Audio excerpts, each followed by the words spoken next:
નમસ્તે વિદ્યાર્થી મિત્રો, સરકારી હાઈસ્કૂલ ચોગટના શૈક્ષણિક વિડીયોમાં ધોરણ 9માં સામાજિક વિજ્ઞાનમાં પ્રકરણ 8 આપનું હાર્દિક સ્વાગત કરું છું. આપણે ધોરણ 9માં 8મું પ્રકરણ જે છે એના વિશે અભ્યાસ કરતા હતા. તો એમાં આપણે ખાસ કરીને પ્રથમ તો જોઈએ આપણે તો બંધારણ વિશે જે છે એ વાત કરેલી હતી. બંધારણ પછી કે બંધારણનું મહત્ત્વ, બંધારણ ઘડતરની પ્રક્રિયા શું છે એના વિશે આપણે અભ્યાસ કર્યો હતો. ત્યાર પછી બંધારણનો આત્મા સમાન ગણી શકાય એવું આપણે જે છે એ આમુખ વિશે જે છે એ આપણે માહિતી જે છે એ મેળવી હતી.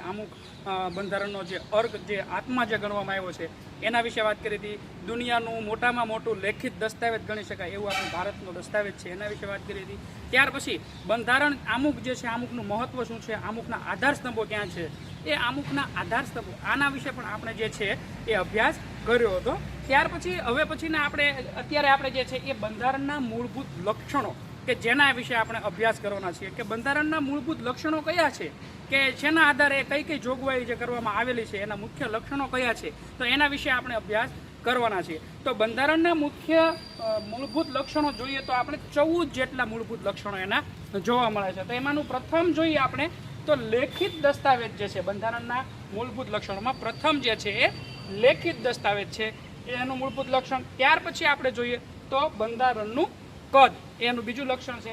ત્યાર પછી એક જ નાગરિકત્વ છે, મૂળભૂત કેન્દ્રવાળું સમવાય તંત્ર, ત્યાર પછી કટોકટી વેળા, એકતંત્ર વ્યવસ્થા, ત્યાર પછી દ્વિગૃહી પ્રથા, ત્યાર પછી સ્વતંત્ર, નિષ્પક્ષ અને એકીકૃત ન્યાયતંત્ર. બંધારણમાં સુધારો, સાર્વત્રિક પુખ્ત હોય મતાધિકાર, ધર્મનિરપેક્ષતા, અદાલતી સમીક્ષા, મૂળભૂત હકો અને ફરજો, રાજ્ય નીતિના માર્ગદર્શક સિદ્ધાંતો અને 14મું છેલ્લું છે પછાત વર્ગો અને આદિજાતિઓ માટે જે છે એની જે જોગવાઈ કરવામાં આવેલી છે. તો એના વિશે જે છે આ તમામ જે છે એ આપણે જોઈએ તો એ બંધારણના મૂળભૂત લક્ષણો છે. તો એના વિશે આપણે વિગતે જે છે એ આપણે અભ્યાસ કરીએ.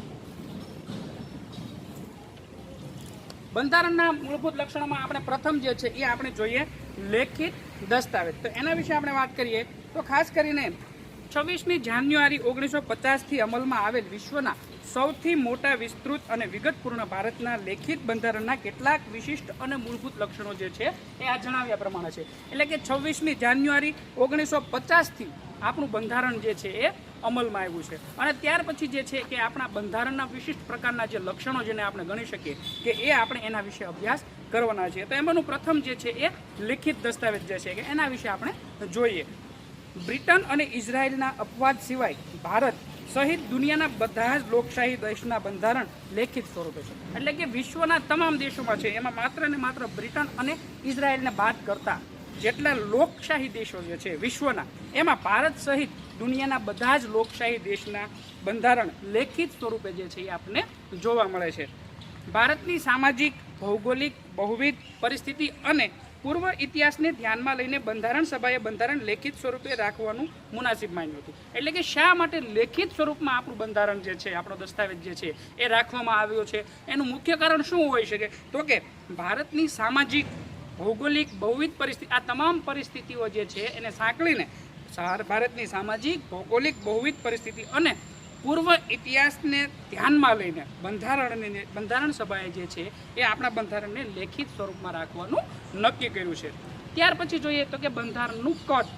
બંધારણનું કદ કેવડું છે? તો કે ભારતનું બંધારણ 22 ભાગમાં વહેંચાયેલું છે. આ એક વાક્યમાં જે છે એ પ્રશ્ન આપણે કદાચ પૂછાય તો કે ભારતનું બંધારણ 22 ભાગમાં વહેંચાયેલું, એમાં 395 જેટલા અનુચ્છેદ એટલે કે આર્ટિકલ્સ અને 8 જેટલા પરિશિષ્ટ એટલે કે હાલમાં 12 પરિશિષ્ટ સાથેનું જે છે એ આપણને બંધારણનું કદ છે એ જોવા મળે છે.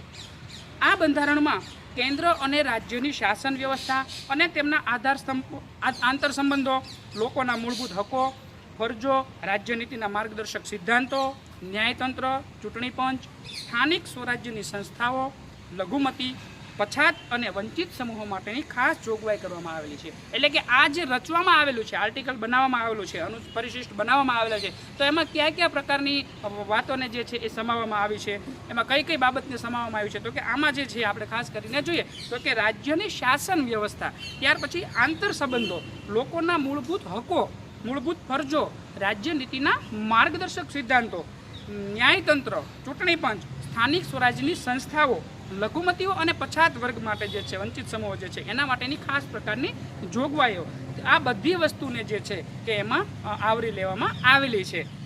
અને તેથી આપણું બંધારણ દુનિયાના અન્ય બંધારણ કરતાં લાંબુ અને વિસ્તૃત અને વિશદપૂર્ણ છે બન્યું છે. એટલે કે એના કારણે આ તમામ વસ્તુઓ જે છે એ જેમને આવરી લેવામાં આવી છે, જેના કારણે આપણું બંધારણ જે છે એ દુનિયાના દેશો કરતાં સૌથી વધારે લાંબુ અને વિશિષ્ટ લેખિત દસ્તાવેજ જે છે એ તરીકે એમને ઓળખવામાં આવે છે.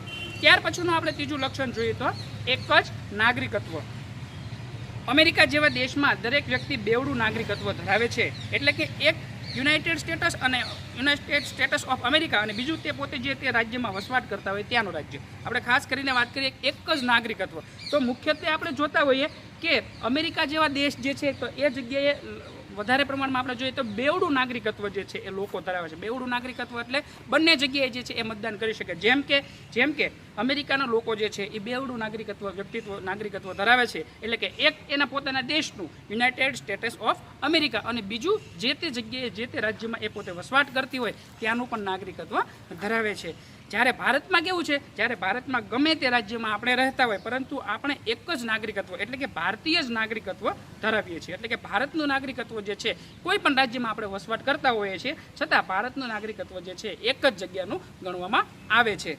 આપણે ત્યાં રાજ્યની અલગ નાગરિકતા જેવું કોઈ નથી. એટલે કે આપણે એક રાજ્યમાંથી અન્ય રાજ્યમાં કદાચ કોઈ વ્યક્તિ જાય તો પણ એનું નાગરિકત્વ જે છે એ એક જ રહેતું હોય છે. એના માટે અલગ કોઈ નાગરિકતા જેવું કંઈ ગોઠવવામાં આવ્યું નથી. ત્યાર પછી મજબૂત કેન્દ્રવાળું સમવાય તંત્ર.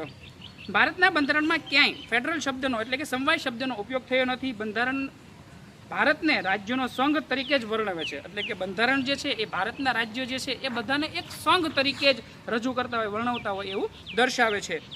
આમ ભારત છે એ સંઘીય રાજ્ય છે. એટલે કે સંઘ આખું જેને ગણી શકાય, તમામ રાજ્યોનો સમૂહ જે છે સંઘ જે છે. એટલે કે ભારત એક સંઘીય રાજ્ય છે. સંઘ શબ્દ દ્વારા ભારતમાં સંઘ અને એકમ રાજ્યો વચ્ચે ક્યારેય પણ બદલી શકાય નહીં તેવા કાયમી સંબંધોની લેખિત સ્વરૂપે બંધારણમાં સ્પષ્ટતા કરવામાં આવી છે. એકમ રાજ્યોની કેન્દ્રની છૂટા પડવાનો અધિકાર નથી. સંઘ સરકારને કેટલીક વિશેષ અને ચડિયાતી સત્તાઓ આપવામાં આવી છે. કેન્દ્ર સરકાર અને પ્રાદેશિક રાજ્ય સરકાર વચ્ચે સત્તાની સ્પષ્ટ વહેંચણી કરવામાં આવી છે, જેથી રાજ્ય સરકાર પોતાના જ પ્રદેશ ઉપર પોતાના કાર્યક્ષેત્રના અનુસંધાને પોતાના કાયદાઓ ઘડી શકે. એટલે કે જે તે રાજ્ય જે છે એ પોતાના જ વિસ્તારમાં રહીને એ કાયદાઓ પોતાના રાજ્યને લગતા જે છે એ કાયદાઓ બનાવી શકે કે પોતે નિયમ જે છે એમાં લાવી શકે છે. કેન્દ્ર અને રાજ્ય વચ્ચે સત્તાના વિભાજન થકી બંધારણમાં બક્ષવામાં આવેલ સત્તાઓ ભોગવે છે. સમવાય તંત્રમાં તટસ્થ, નિષ્પક્ષ અને સ્વતંત્ર ન્યાયતંત્ર છે, જે કેન્દ્ર અને રાજ્ય વચ્ચેના સત્તાના કાર્યના વિભાજનમાં સંદર્ભે કોઈ મડાગાંઠ ઊભી થાય તો બંધારણનું અર્થઘટન કરી તેનું નિરાકરણ લાવવાનું કામગીરી પણ કરે છે. એટલે કે ઘણી વખત કોઈ બાબતમાં જે છે એ કોઈ પ્રશ્નો ઊભા થતા હોય તો એમનું પણ નિવારણ લાવવાનું કાર્ય જે છે એ થાય છે. ભારતમાં કેન્દ્ર અને રાજ્ય વચ્ચે સત્તાનું સ્પષ્ટ અને વિશદ વિભાજન કરવામાં આવ્યું છે. એટલે કે કેન્દ્રનું અને રાજ્યનું અલગથી જે છે સ્પષ્ટ વિભાજન જે છે એ બંધારણનું આખું કરવામાં આવેલું છે. જે માટે 3 યાદી બંધારણમાં મૂકવામાં આવી છે. એમાં કઈ કઈ યાદી છે તો કે પ્રથમ આપણે જોઈએ તો કે એ કેન્દ્ર એટલે કે સંઘની યાદી. તો એમાં સંઘ યાદીમાં કુલ 97 જેટલા વિષયનો સમાવેશ કરવામાં આવ્યો છે, જેમાં કાયદા ઘડવાની સંપૂર્ણ સત્તા સંસદ ધરાવે છે. એટલે કે કેન્દ્ર જે છે, કેન્દ્રની યાદી જે છે કે એમાં 97 જેટલા વિષય જે છે એમાં એ વિષયને આવરી લેવામાં આવેલો છે. તો એ સમગ્ર પ્રકારની સત્તા જે છે કે એમને કાયદા ઘડવાની સંપૂર્ણ સત્તા જે છે એ કોના હાથમાં હોય છે તો કે સંસદ જે છે એ કેન્દ્ર જે છે એના હાથમાં, સંસદના હાથમાં આ તમામ પ્રકારની સત્તાઓ જે છે એ જોવા મળતી હોય છે. ત્યાર પછી સંરક્ષણ, વિદેશી બાબતો, અણુશક્તિ, નાણું, વીમો, બેન્કિંગ, તાર, ટપાલ જેવા રેલવે રાષ્ટ્રીય મહત્વ ધરાવતા ક્ષેત્રમાં કેન્દ્ર સર્વોપરી સત્તા ધરાવે છે. એટલે કે મહત્વની વસ્તુ વાત કરીએ તો કઈ કઈ બાબત એવી છે કે કેન્દ્ર છે એમાં સર્વોપરી સત્તા ધરાવે છે, તો એમાંની આપણે વાત કરીએ કે સંરક્ષણ, જે તે દેશનું સંરક્ષણ. ત્યાર પછી અણુશક્તિ, વિદેશી બાબતો, નાણું, વીમો, બેન્કિંગ, તાર ટપાલ વગેરે જેવા રાષ્ટ્રીય મહત્વ ધરાવતા વસ્તુઓ ક્ષેત્રો જે છે એ તમામ બાબતમાં જે છે એ કેન્દ્ર જે છે એ પોતાનું સર્વોપરી સ્થાન છે એ સત્તા છે એ ધરાવે છે. એમાં બીજું જોઈએ રાજ્યની યાદી. પ્રથમ જોયું આપણે કેન્દ્રની યાદી, ત્યાર પછી આપણે જોઈએ રાજ્યની યાદી, જેમાં 66 વિષયનો સમાવેશ કરવામાં આવે છે. પહેલામાં શું હતું કેન્દ્રમાં તો કે 97 જેટલા વિષય હતા, જ્યારે આમાં 66 જેટલા વિષયનો સમાવેશ કરવામાં આવે છે, જેમના પર કાયદો ઘડવાની સંપૂર્ણ સત્તા રાજ્યની ધારાસભાઓ ધરાવે છે. એટલે કે કાયદો ઘડવાની તમામ પ્રકારની સત્તા જે છે એ જે તે રાજ્યની ધારાસભા જે છે એને સોંપવામાં આવેલી હોય છે. કાયદો અને વ્યવસ્થા, શિક્ષણ, સ્થાનિક સ્વરાજ્યની સંસ્થાઓ, કૃષિ સિંચાઈ, આરોગ્ય, ભૂમિ, રાજ્યનો આંતરિક વેપાર વાણિજ્ય વિષયક સેવાઓનો સમાવેશ પણ થાય છે. જો કેન્દ્રને લાગે કે રાજ્યમાં કાયદો અને વ્યવસ્થા પડી ભાંગ્યા છે તો રાજ્યની સંમતિ સાથે કે રાજ્યની મરજી વિરુદ્ધ જઈને કેન્દ્રમાં તે રાજ્યમાં કેન્દ્રીય અનામત પોલીસ દળને મોકલી આપે. એટલે કે જે તે સમયે કદાચ એવું લાગે કે રાજ્ય સરકાર જે છે એમનું કોઈ કાર્ય જે છે એ પડી ભાંગ્યું છે, એમની સેવા પડી ભાંગી છે, તો એ સમયે કેન્દ્ર જે છે એ પોતાનું પોલીસ દળ મોકલીને ફરી પાછું એમની સત્તા જે છે એ લાદી શકે છે. ત્યાર પછીનું આપણે જોઈએ તો છે સંયુક્ત યાદી. તો સંયુક્ત યાદીમાં 47 જેટલા વિષયનો સમાવેશ થાય છે, જેમના પર કાયદો ઘડવાની સત્તા કેન્દ્ર અને રાજ્ય બંને ધરાવે છે.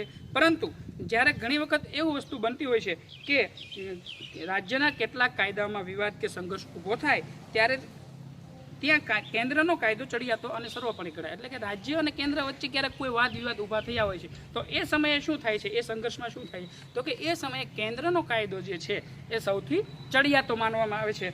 આમ સમવાય તંત્રમાં કેન્દ્રને સંયુક્ત યાદીમાં પણ વિશેષ સત્તાઓ આપેલી છે. આ યાદીમાં દીવાની અને ફોજદારી બાબતો એટલે કે કઈ કઈ બાબતો એમાં સમાવેશ કરવામાં આવેલી છે તો કે એમાં દીવાની અને ફોજદારી બાબતો, લગ્ન, છૂટાછેડા અને ભરણ પોષણ, શિક્ષણ, આર્થિક આયોજન, વ્યાપારી સંઘ વગેરે બાબત જે છે એનો સમાવેશ થાય છે. ત્યાર પછીનું આપણે જોઈએ શેષ સત્તાઓ. જે વિષયમાં કેન્દ્ર અને રાજ્ય વચ્ચે સત્તાની સ્પષ્ટ વહેંચણી થઈ શકતી ન હોય તે વિષયનો સમાવેશ શેષ સત્તામાં થાય. એટલે કે જે આ ત્રણ દર્શાવ્યા છે એમાં ન થતા હોય કે જે વિષયમાં કેન્દ્ર અને રાજ્ય વચ્ચેની સત્તાની સ્પષ્ટ વહેંચણી ન થઈ શકી હોય એ વિષયનો સમાવેશ છે એ શેષ સત્તાઓમાં થાય છે. આ વધારાના વિષયો કે શેષ સત્તાઓમાં કાયદો ઘડવાની કે તેમાં ફેરફાર કરવાની સંપૂર્ણ સત્તા કેન્દ્ર સરકારને એટલે કે સંસદને જે છે એ સોંપવામાં આવેલી હોય છે. ભારતમાં કેન્દ્ર અને રાજ્ય વચ્ચે નાણાકીય સાધનોની પણ વહેંચણી કરવામાં આવી છે.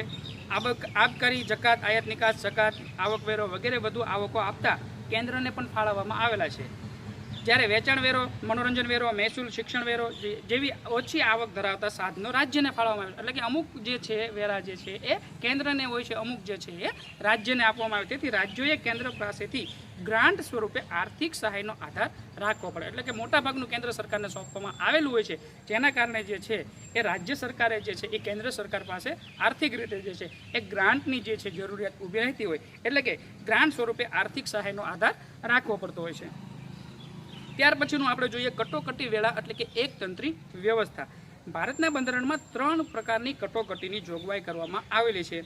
એમાં કયું છે તો કે યુદ્ધ, બાહ્ય આક્રમણ કે સશસ્ત્ર બળવો જેવા સંજોગમાં રાષ્ટ્રીય સલામતી જોખમાય એવી પરિસ્થિતિમાં દેશમાં સલામતી વિષયક કટોકટી જાહેર કરી શકાય. એટલે કે ક્યારે કટોકટી જાહેર કરી શકાય છે, કેવા સમયે કરી શકાય છે તો કે યુદ્ધ, બાહ્ય આક્રમણ કે સશસ્ત્ર બળવો જેવા સંજોગોમાં આખા રાષ્ટ્રનું જ્યારે હિત જોવાનું હોય, રાષ્ટ્રીય સલામતી જોખમાં એવું હોય ત્યારે એવી પરિસ્થિતિમાં દેશમાં સલામતી વિષયક એટલે કે કટોકટી જાહેર કરી શકાય છે. રાજ્યમાં કાયદો અને વ્યવસ્થાની પરિસ્થિતિ પડી ભાંગી હોય અથવા બંધારણીય જોગવાઈઓ અનુસાર રાજ્યની સરકાર ચાલી શકે એમ ન હોય ત્યારે કેન્દ્ર સરકાર બંધારણીય કટોકટી જાહેર કરી શકે છે અને રાષ્ટ્રપતિ શાસન રાજ્યમાં લાગુ કરી શકે છે. એટલે કે જે તે રાજ્ય જે છે એ રાજ્યમાં કાયદો અને વ્યવસ્થા પડી ભાંગી હોય અથવા તો બંધારણીય જોગવાઈ અનુસાર રાજ્યની સરકાર જે છે એ ચાલી શકે એમ ન હોય તો એવા સમયે કેન્દ્ર સરકાર જે છે એ બંધારણીય કટોકટી જાહેર કરી શકે છે અને રાષ્ટ્રપતિ શાસન જે છે એ જે તે રાજ્યમાં લાગુ પાડી શકે છે. સતત ભાવ વધારાને કારણે નાણાંના મૂલ્યમાં ઝડપથી ધોવાણ થતું હોય ત્યારે નાણાકીય કટોકટી પણ જાહેર કરી શકાય. એટલે કે સતત ભાવ વધારો થતો હોય એના કારણે નાણાંનું મૂલ્ય જે છે એ ઝડપથી ઘસાતું હોય, ધોવાણ થતું હોય તો એવા સમયે નાણાકીય કટોકટી પણ જાહેર થતી હોય છે. આમ કટોકટીના આ ત્રણેય જોગવાઈઓ હેઠળ આપણું સમવાય તંત્ર એકંદરે એકતંત્રી વ્યવસ્થામાં ફેરવાઈ જાય છે. તેટલા સમયગાળા પૂરતું સમવાય તંત્ર સ્થગિત થઈ જતું હોય છે. ત્યાર પછીનું આપણે જોઈએ કે દ્વિગૃહી પ્રથા. લોકો દ્વારા ચૂંટાયેલા પ્રતિનિધિઓમાંથી બનેલી લોકસભા છે. લોકસભામાં જ સાચી સત્તા સ્થાપિત થયેલી છે, જેમાં 2 ગૃહ છે, સંસદના 2 ગૃહ. કયા તો કે ઉપલું ગૃહ એ રાજ્યસભા અને નીચલું ગૃહ છે એ લોકસભા. આ પ્રશ્ન જે છે એ પણ વિકલ્પમાં પૂછાય છે, ખાલી જગ્યામાં પૂછાય છે અને એક વાક્યમાં જે છે એ પણ આપણને પૂછાતો હોય છે. તો કે સંસદના 2 ગૃહો છે, ઉપલું ગૃહ અને નીચલું ગૃહ, રાજ્યસભા અને લોકસભા. પ્રધાનમંડળની રચના સંસદ સભ્યોમાંથી કરવામાં આવે છે. પ્રધાનમંડળ સંસદને જવાબદાર હોય છે. એટલે કે આખું પ્રધાનમંડળ જે છે એ કોને જવાબદાર હોય છે તો કે પ્રધાનમંડળ જે છે એ સંસદને જવાબદાર હોય છે. પ્રધાનમંડળ લોકસભાનો વિશ્વાસ ધરાવે ત્યાં સુધી જ સત્તા ઉપર રહી શકે છે. એટલે કે પ્રધાનમંડળ જે છે એ લોકસભાનો વિશ્વાસ ત્યાં સુધી પોતાના રાખી શકે, ધરાવે ત્યાં સુધી એ સત્તા ઉપર શાસન જે છે એ ચલાવી શકે છે. સંસદીય સરકાર એ સંયુક્ત જવાબદારીના સિદ્ધાંત ઉપર કામ કરે છે.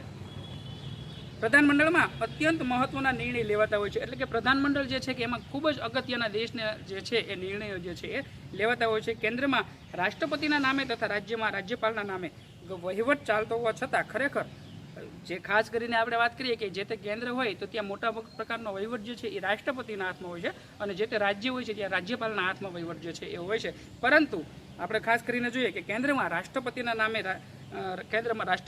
અને રાજ્યમાં રાજ્યપાલના નામે વહીવટ ચાલતો હોવા છતાં ખરેખર સત્તા એટલે કે કેન્દ્રમાં વડાપ્રધાનની આગેવાની હેઠળનું પ્રધાનમંડળ અને રાજ્યમાં મુખ્યપ્રધાનના હેઠળનું પ્રધાનમંડળ જે છે એ વહીવટી અને કારોબારી બંને સત્તા જે છે એ ચલાવતા હોય છે. રાજ્યનું પ્રધાનમંડળ રાજ્યની વિધાનસભાને જવાબદાર હોય છે. લોકસભા એ કાયમી ગૃહ નથી. લોકસભા જે છે એ લોકો દ્વારા ચૂંટાય, એટલે કે લોકસભા એ કાયમી ગૃહ નથી. એની મુદત માત્ર કેટલા વર્ષની હોય છે? 5 વર્ષની લોકસભાની મુદત હોય છે. રાજ્યસભામાં સભ્યો રાજ્યોની વિધાનસભામાં ચૂંટાઈને આવેલા ધારાસભ્ય ચૂંટે છે. તેઓ જે તે રાજ્યનું પ્રતિનિધિત્વ પણ કરે. એટલે કે જે વ્યક્તિ ચૂંટાઈને આવતા હોય છે, જે રાજ્યમાંથી ચૂંટાણા હોય છે, તો એ રાજ્યનું પ્રતિનિધિત્વ જે છે એ કરતા હોય છે. રાજ્યસભામાં વિવિધ ક્ષેત્રના નિષ્ણાત અનુભવી એવી 12 વ્યક્તિઓની સભ્ય તરીકેની પસંદગી એ રાષ્ટ્ર કરે છે. આમ રાજ્યસભા એ કાયમી ગૃહ છે. તેના 1/3 સભ્યો દર 2 વર્ષે નિવૃત્ત થાય છે. તેટલા જ સભ્યો ફરીથી ચૂંટવાને પાત્ર થાય. એટલે કે જેટલા નિવૃત્ત થાય એટલા જ સભ્યો જે છે એ ફરીથી ચૂંટવાને પાત્ર હોય છે. આમ રાજ્યસભાનો 6 વર્ષ સુધી સભ્યપદ ધરાવે છે. રાજ્યસભાની સત્તા પ્રમાણમાં ઓછી છે, જ્યારે લોકસભાની સત્તાઓ વિશેષ ચડિયાતી અને નિર્ણાયક છે. રાજ્યસભાનું સંપૂર્ણપણે પણ આપણે જોઈએ તો વિસર્જન પૂરેપૂરું થતું નથી. ત્યાર પછીનું આપણે 7મું જે છે જોઈએ સ્વતંત્ર, નિષ્પક્ષ અને એકીકૃત ન્યાયતંત્ર. બંધારણીય જોગવાઈ અનુસાર ભારતમાં સળંગ, સ્વતંત્ર, નિષ્પક્ષ અને એકસૂત્રી ન્યાયતંત્રની સ્થાપના કરવામાં આવી છે, જેની ટોચે સર્વોચ્ચ અદાલત, પછી મધ્યમાં એટલે કે રાજ્ય કક્ષાએ વડી અદાલત અને નીચલી કક્ષાએ જિલ્લા કક્ષાની અને તાબાની અદાલત ઉપરાંત વિશેષ અદાલત જોવા મળે છે. એટલે કે આપણું આખું જે ન્યાયતંત્ર જે છે એ ન્યાયતંત્ર કેવું છે? સ્વતંત્ર, નિષ્પક્ષ અને એકીકૃત ન્યાયતંત્ર જે છે એ ભારતમાં જોવા મળે છે. તો એમાં સૌથી ટોચ ઉપરની અદાલત ગણી શકાય તો એ કઈ છે? તો કે બંધારણીય જોગવાઈ અનુસાર ભારતમાં સળંગ, સ્વતંત્ર, નિષ્પક્ષ અને એકસૂત્રી જે છે એ ન્યાયતંત્રની સ્થાપના કરવામાં આવી છે, જેની ટોચે સર્વોચ્ચ અદાલત છે. ત્યાર પછી તો કે મધ્યમાં એટલે કે રાજ્ય કક્ષાએ હાઈકોર્ટ કે વડી અદાલત અને જિલ્લા કક્ષાની અને તાબાની અદાલત, વિશેષ અદાલત પણ આપણે જોવા મળે છે. સર્વોચ્ચ અદાલતના ચુકાદા ભારતમાં આવેલ તમામ અદાલત માટે બંધન કરતા હોય. એટલે કે સર્વોચ્ચ અદાલતનો જે ચુકાદો જે છે એ ભારતમાં આવેલી તમામ અદાલત માટે બંધન કરતા હોય છે. સંઘ સરકાર અને રાજ્ય સરકાર વચ્ચે બંધારણીય બાબતો કે કાયદાના અર્થઘટન અંગે વિવાદ થાય તો તેના ઉકેલની અંતિમ સત્તા સર્વોચ્ચ અદાલતની હોય છે. એટલે કોઈ પણ બાબતનો વિવાદ હોય છે તો એની અંતિમ ઉકેલ જે છે એ સર્વોચ્ચ અદાલત જે છે એના હાથમાં જોવા મળે છે. ન્યાયતંત્ર કારોબારીથી સ્વતંત્ર છે. એટલે કે કારોબારી સાથે કોઈ પણ પ્રકારે સંકળાયેલું નથી. ન્યાયતંત્ર છે એ કારોબારીથી સ્વતંત્ર છે. બંધારણના રક્ષક અને વાલી તરીકે ન્યાયતંત્ર નાગરિકના અધિકારોનું રક્ષણ કરે છે. એટલે કે બંધારણના રક્ષક અને વાલી તરીકે ન્યાયતંત્ર જે છે એ ખૂબ જ અગત્યનું કે મહત્વનું ભૂમિકા જે છે એ ભજવે છે. એટલે કે નાગરિકોના અધિકારોનું રક્ષણ કરવામાં જે છે એ આ ન્યાયતંત્ર જે છે એ ખૂબ જ અગત્યનું છે.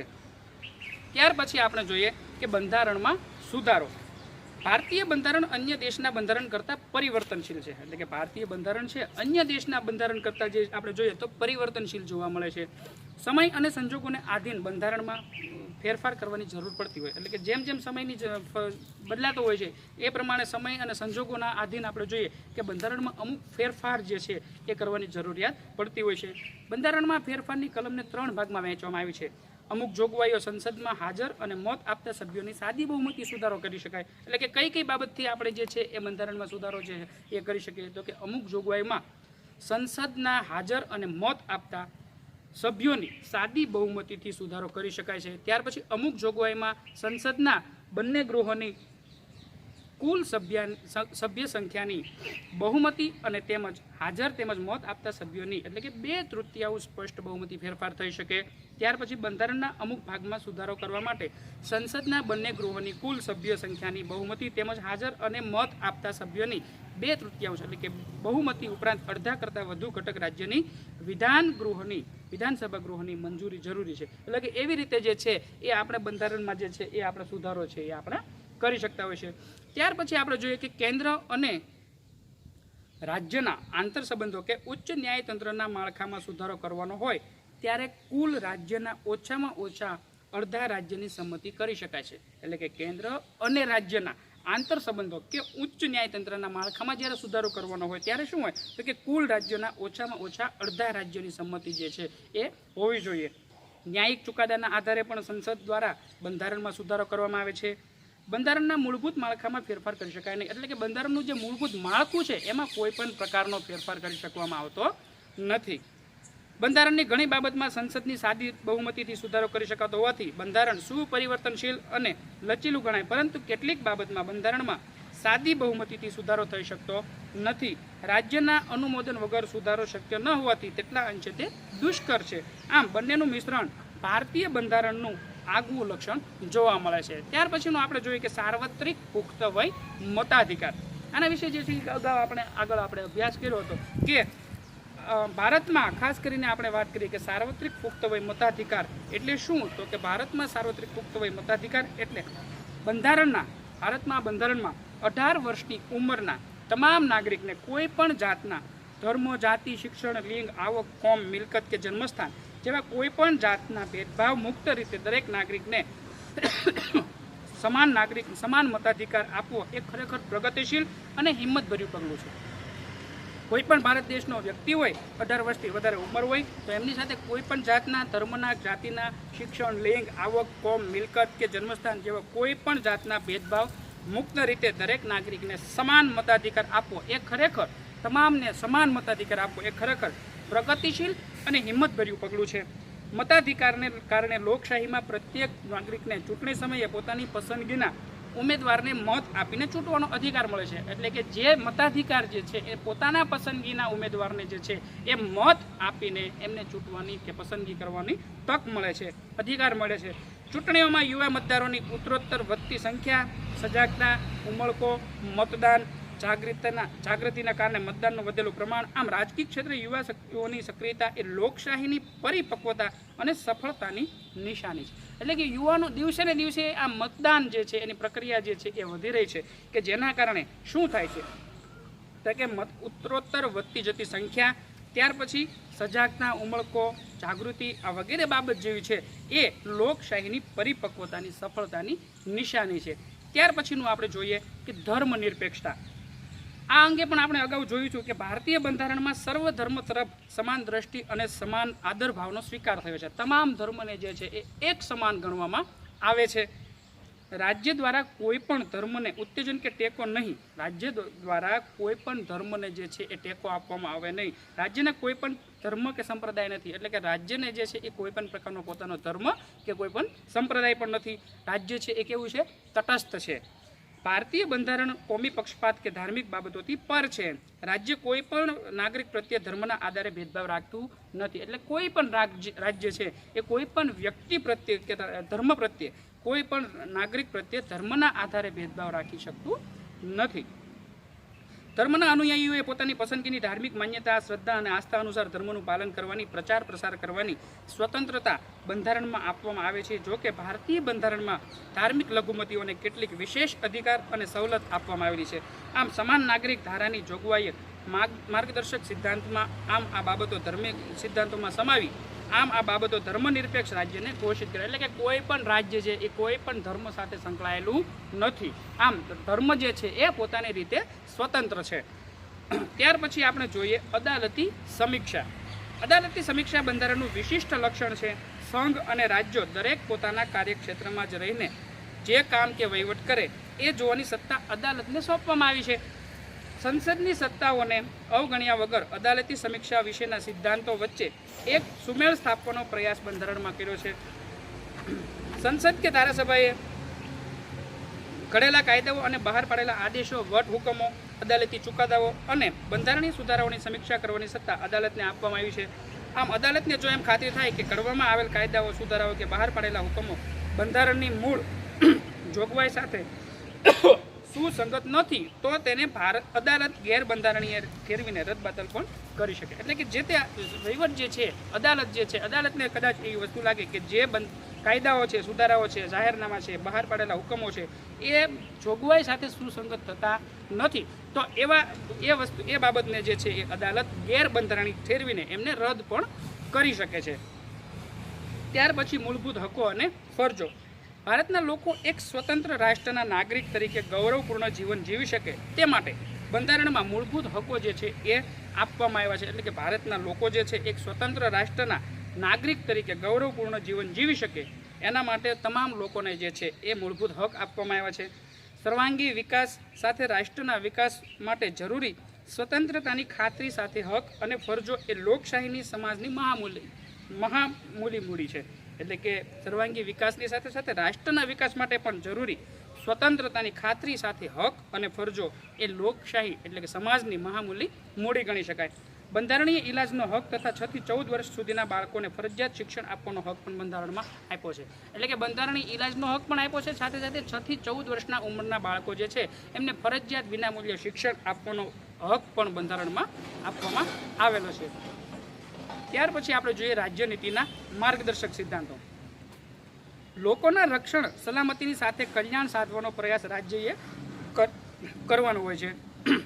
રાજ્યના નીતિ ઘડતરમાં અને રાજ્ય શાસનમાં રાજ્યનીતિના માર્ગદર્શક સિદ્ધાંતો માર્ગદર્શન આપે છે, પણ તે સિદ્ધાંતો માર્ગદર્શક સિદ્ધાંતો કહેવાય છે. એટલે કે કોઈ પણ બાબતમાં ક્યારેક કોઈ રાજ્યને બંધારણમાં જે છે, શાસન વ્યવસ્થામાં જે છે એ કોઈ જરૂરિયાત માર્ગદર્શન ઊભી થતી હોય છે, તો એવા સમયે લોકોના રક્ષણ સલામતી સાથે કલ્યાણ સાધવાનો પ્રયાસ છે એ રાજ્ય કરે અને રાજ્યને નીતિ ઘડતરમાં અને રાજ્ય શાસનમાં રાજ્યનીતિના માર્ગદર્શક સિદ્ધાંતો છે એ જરૂરિયાત પ્રમાણે માર્ગદર્શન આપે. તેથી તે સિદ્ધાંતો છે એ માર્ગદર્શક સિદ્ધાંત તરીકે ઓળખાય છે. અને ત્યાર પછી છેલ્લું જે છે એ આપણે જોઈએ પછાત વર્ગો અને આદિજાતિઓ માટેની જોગવાઈઓ.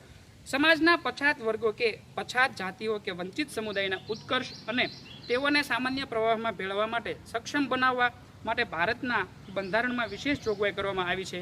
ધારાગૃહમાં સ્થાનિક સ્વરાજની ચૂંટણીઓમાં રાજકીય પ્રતિનિધિત્વ પૂરું પાડે તે માટે અનામત બેઠકો ફાળવવામાં આવી છે. સરકારી નોકરીમાં અને શિક્ષણ સંસ્થાઓમાં પ્રવેશ માટે અનામત કોટાની બેઠકો તેઓને વસ્તીના પ્રમાણમાં ફાળવીને સમાન તક આપી છે. પછાત જાતિના બાળકોને શિક્ષણ માટે શિષ્યવૃત્તિઓ, સવલતો, ફી માફીની સગવડતાનો લાભ, હકારાત્મક ભેદભાવનો કે રક્ષણાત્મક ભેદભાવની નીતિનો ખાસ પ્રબંધ પણ બંધારણમાં મૂકવામાં આવ્યો. એટલે કે તમામ વસ્તુઓ જે છે એ આ બંધારણના લક્ષણો જે છે એમાં આપણે સૂચવવામાં આવ્યા છે. તો એમાંના આ મૂળભૂત લક્ષણો જે છે, બંધારણના લક્ષણો જે છે એના વિશે જે છે એ આપણે અભ્યાસ કરો. ત્યાર પછી હવે પછીનો જે છે એ આના પછીનું પ્રકરણ જે છે આપણે ચલાવશું. આ પ્રકરણના સ્વાધ્યાયના પ્રશ્નો જે છે એ આપને પાકી નોટમાં લખવાના રહેશે. અસ્તુ.